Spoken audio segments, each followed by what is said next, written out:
Welcome to The Dreamer and the Designer. I'm Dana the Dreamer. And I'm Chris the Designer.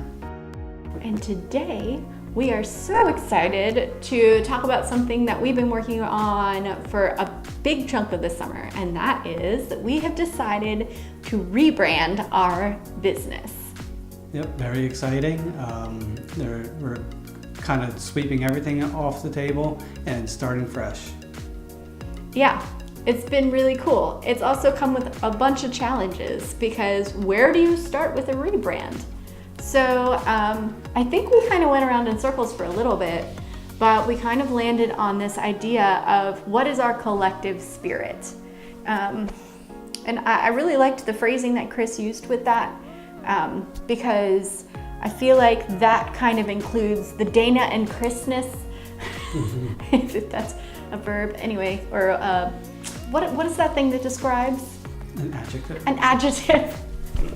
I just made us an adjective. Yeah. But also really just like encompassing, something that encompasses what all of our values are.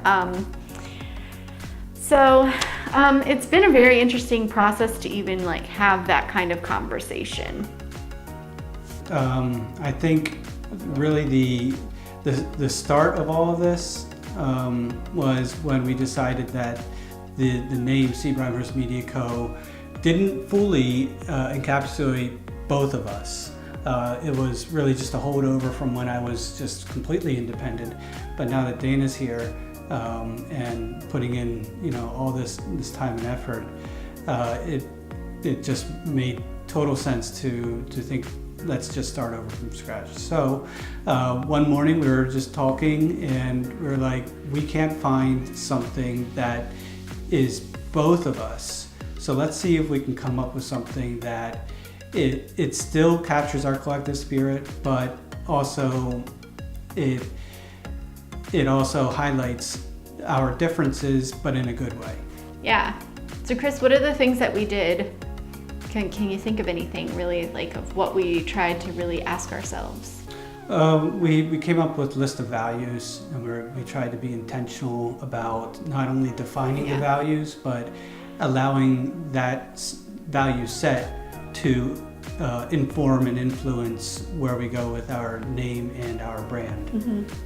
Yeah, and that like included brainstorming a bunch of words, a bunch of things, and then kind of in the process of defining those for what it meant in the context of our company, I think it helped us narrow them down so we didn't end up using the full list that we brainstormed. Mm-hmm. Actually, another thing that we did was metaphors.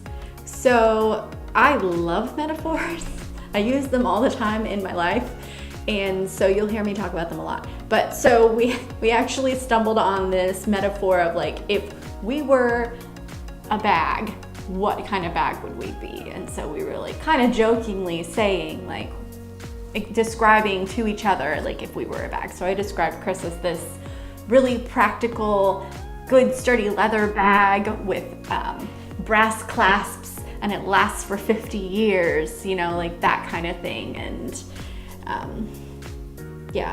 and I was a satchel that every time you dropped it, glitter would come out.